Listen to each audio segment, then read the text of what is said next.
Hello, everybody, and welcome back to another episode of the Daily Crypto News.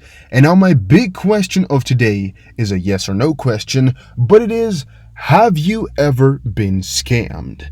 And be honest, guys, because I think 99% of us have actually once in their life, at least once, been scammed. So put it down below, and if you want to, put a little bit of a story there as well. I'm going to read them all, and I'm going to reply to them all, so make sure you go ahead and do that. Now, guys, today, of course, the subject at the start here has to do with people being scammed, and the title here says, XRP scammers are now targeting the Stellar XLM community. Key takeaways are that the XRP community has long been a target of scams. Well, we all know that. The same scammers are now targeting the XLM community using the same tactics. So basically, all the things that were going on with XRP at first, all these scams that I've warned everybody for, yeah, since the XRP community has been prepared due to all my videos, yeah, that's a joke. Now they're moving over to XLM for some fresh new bait. Staking is one of the ways the fraudsters are luring XRP and XLM investors into sending them their digital asset investments. A key part of this is that they're saying sending them, because at this point, it is still impossible to pull money out of your crypto wallet. What only can be done is somebody, if not you, sending money out of that wallet. So somebody can always send money out of your wallet if you just have access to it. But pulling it out, if you don't have access to it, is impossible, which is possible with a bank. You guys get me right there. So what you can do to prevent all of this is one simple freaking thing, and I'm telling it to everybody out there, and that is to buy yourself a hardware wallet and to never give anybody the recovery words. So what you're going to do right now, if you do not have a hardware wallet, is either save up. All right, save up, because it's at least $60 that you're going to need. Save up and buy it. Second, if you, have the money, is go ahead and use the link in the description or type it into Google or just your browser yourself. Don't go to any sketchy ass links. Never press somebody else's link on the internet. Just go to your own, Google and type in Ledger Shop or something like that. You'll find it, an official link. Don't press any secondary ones, please. And buy yourself a hardware wallet worth $60, I think, or maybe the $100 one, whichever guys you want. All right, just pick something, but maybe pick the cheapest one if you don't really care. Then once you've done that, just plug it in, check some videos out on how it works, and put your money on there. Maybe start with only just 1% of your money to see how it all works. If you guys understand it, put it all. Why? Because of a couple of reasons. But the most primary one is, if you have a crypto exchange, well, it's pretty simple to hack, all right? And simple, that just depends. I mean, Binance has a, 222FA, which is very annoying to get your money out of, but it's possible, and it's being done every single day right as we speak. So that could be done with a keylogger. I mean, your Google Chrome accounts, most of them can simply be hacked because they're all stored in a little bit of a file. All those passwords on Google Chrome that are saved there. Same for software. I mean, your computer can get hacked, which, Exodus is a good wallet, but if your computer gets hacked, you're done for. Or if you get some ransomware, it's pretty annoying. However, if you have a hardware device, ain't nothing happening. And all these scams, they only work if you yourself decide to send some money out. But if you have the mindset of, nobody's going to give me free money if I sent them something, and it's too much work for you to, go ahead and grab, because, again, it's annoying to send money with a ledger because it's work, all right? It's safe, so there's a little bit of work. And that's why I think this is very helpful. It's very freaking slow to send your money because you have to verify everything the whole time, right? And if you have to verify everything, it makes you think about your decision to send somebody money, right? Am I going to spend 5 minutes to just verify this transaction here to send somebody money, which is not completely legit? You're going to think about that. You won't get scammed. Trust me. On God. I don't want to say that. Trust me on this one. So yeah, the rest not really relevant, because if you just listen to me right here, Yeah, ain't no way you're getting scammed. Don't trust any freaking emails of sending you money or anything like that. Just come back to this channel and I'll tell you guys if there's some money being given out. I'll tell you all the time. So don't worry about that too much. If there's emails, verify it. Just press the link which the email came from and you'll know if it's the real deal or not, guys. But be careful. If you're really wondering if something is real, just send it to me on Twitter. Just at me on Twitter and I'll check it out. Ripple executive issues rare statement on XRP price and the state of the crypto markets. Now, an important thing that David Schwartz said regarding the price was basically that it's decided due to wisdom of crowds and a fair assessment of the expected future. I do believe this to a certain degree, but I, of course, also gave my reasons for disproving this statement and why it doesn't necessarily work out.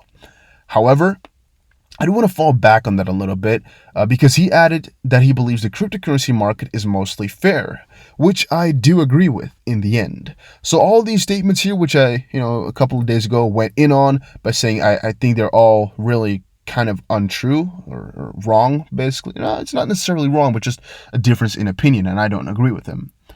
I'm going to say my end result is that I do agree with him on a macro standpoint, but on a specific reasons, I can just find too many counterexamples of why I don't think it's true. To give you guys a little bit of an idea, he says, I honestly believe that crypto prices generally reflect the wisdom of crowds, right? I guess that part is true. However, I think it's hard to say exactly what the situation is surrounding the wisdom of crowds. Like, wisdom of crowds would most likely mean the knowledge that all these people have on this investment, right? But how I see it is that about 95% of the people don't really know exactly what they're investing into.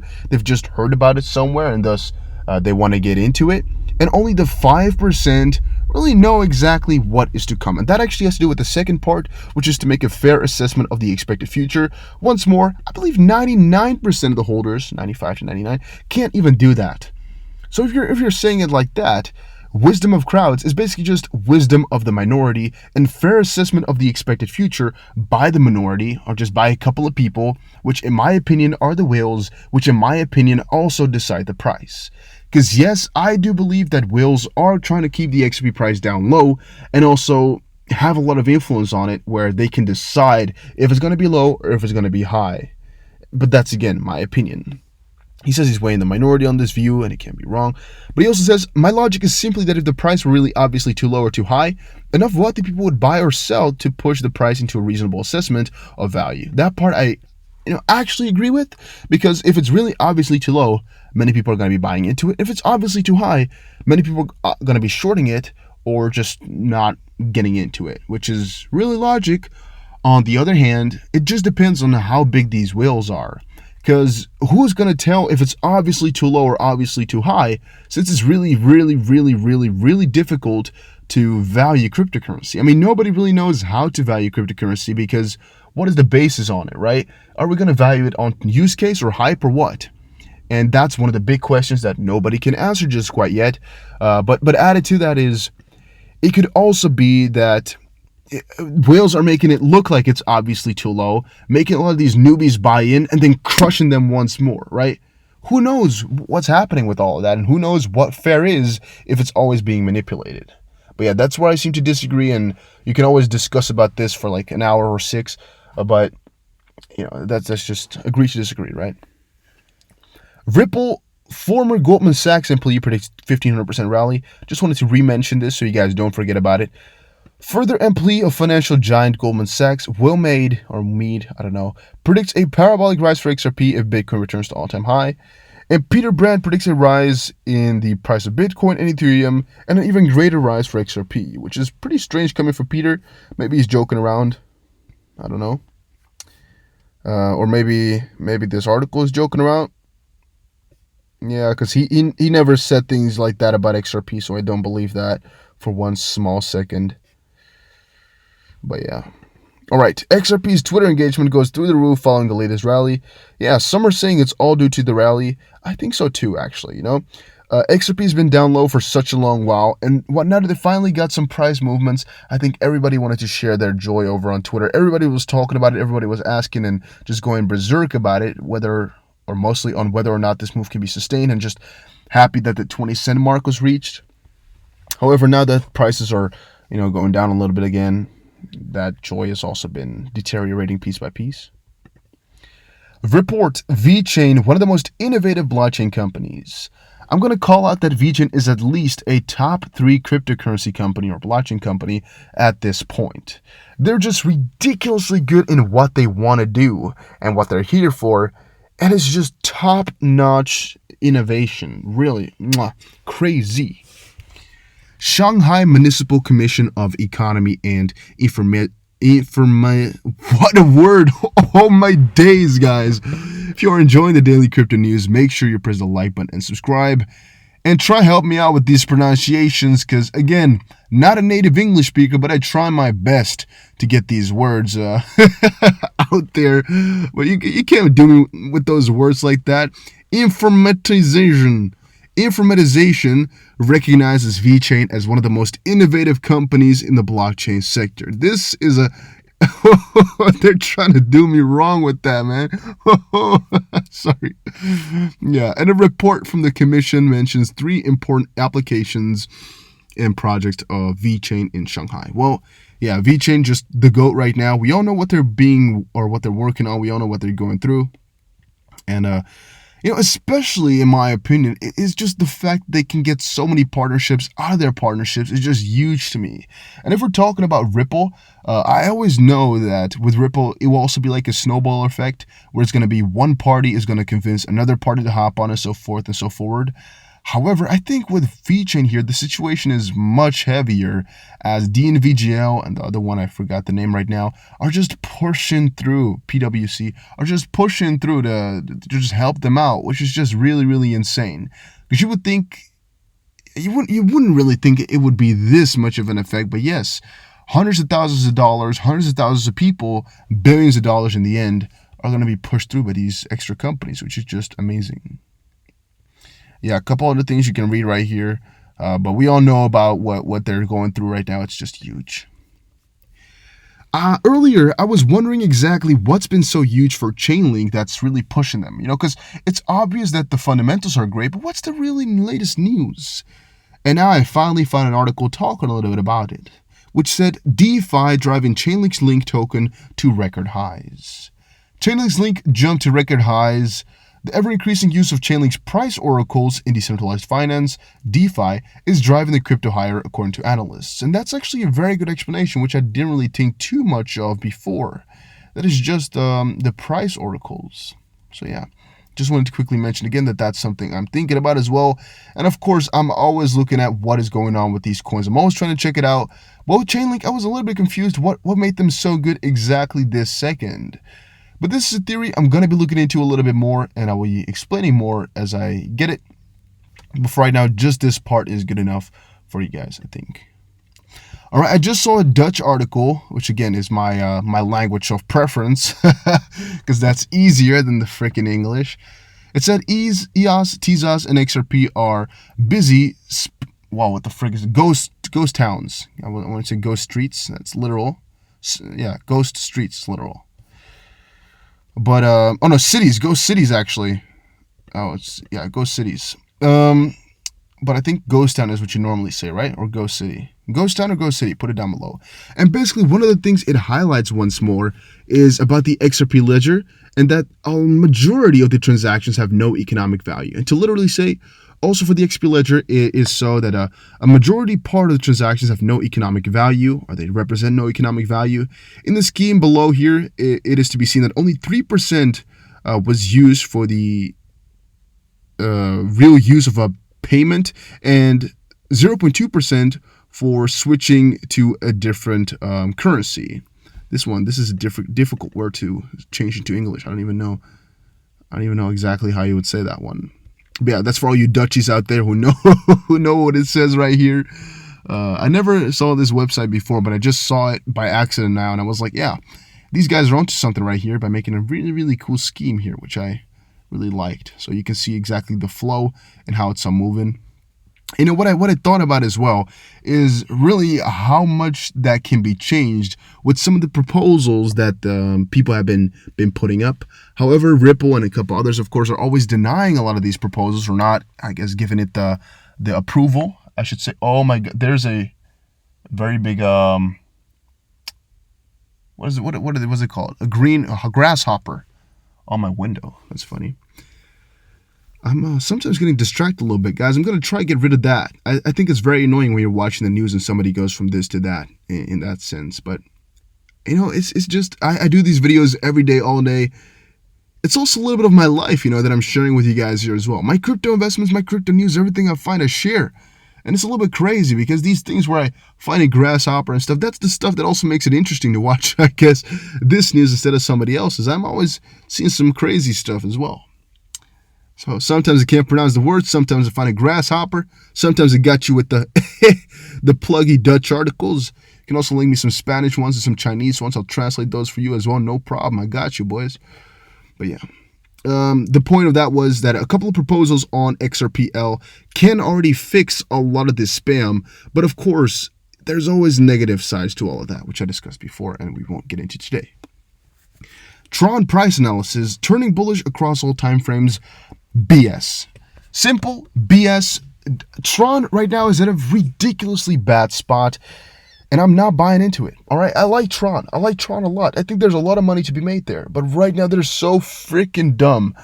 So freaking dumb of a cryptocurrency that I don't really see the point. I don't see the light at the end of the tunnel. Reason is they went over to TikTok, right? They're trying everything. Justin is trying everything in his freaking sleeve like he's a magician, trying to look for that bunny in his hat, but he accidentally didn't put it in, you know, or the bird, whatever. He's trying to look and grab like crazy. He's trying to impress the audience. He's just reaching in there. He's finding his socks, his grandmother. He's finding everything except for that bunny or that bird because he ain't putting it in. He didn't really put it in. He's just trying to look for some which ain't there. And that's the same for all his announcements that he's been putting out. He's trying to hype it up. He's trying to do some crazy stuff for Trump, but nobody cares because it doesn't have anything. Tron 4.0, what was it about? Nobody knows because nobody cares. They don't got some real good things. They don't got some real big use cases. No, they're trying to go into DeFi by naming everything with just in the name. Just lend, just BTC, all the things like that. It's stupid because if you want to be a very decentralized thing, which I guess everybody likes, you don't put your own name in the thing. Nobody's going to buy just BTC if Justin's son is the one selling. If you do that, you think it's decentralized, I don't want to say that, but that's the craziest thing, my guys. And knowing that, I don't know what he's on to, but his business path or his moves right now, yeah, very far away from Supreme, very far away from smart choices. And that made me not want to help out Tron for a little bit right now. Santander adds 19 regions for its OnePayFX app. It was also in the Ripple drop where they said it, but again, you don't have to watch a whole video to know just this small little detail. OnePayFX is on Ripple, not XRP, but still pretty cool that they're expanding. And cryptocurrency market news, altcoin season might be already here, with coins like ERD seeing a 1,400% price increase in just months. Yeah, that's also something I'm thinking about very often. You know, should we not be looking at some more lower cap coins for the craziest gains, you know? Just go and pick a couple of these, place 250 coins, just put in a couple $100 and see what happens in a year or so. Maybe they've just hyped up like crazy and got you, tens of thousands of dollars. Where if you put out a couple $100 in XRP, yeah, it might earn you a lot, but I think some of these small cap coins, they could just really go a lot more berserk. However, of course, the risk is also a lot higher, but they're way more volatile, which is also sometimes pretty fun. And then I already showed you guys. Last but not least, smarter contracts unraveling the upcoming Gaussian era of Cardano. Very elaborate article, in my opinion. Pretty damn good. Very good explanation. But that is, again, for another day, actually, because it would take me too long. But guys, thank you all for watching this video. ADA, great cryptocurrency on a great path. 29th of July. Really some big things coming up. Very, very good. But yeah, thank you guys all for watching. Hopefully you all enjoyed it. Make sure you check out and subscribe to 5 Minute Crypto. And I'll see you guys again in another crypto video. Take care and have a very, very jolly, whoppy, splendid good day.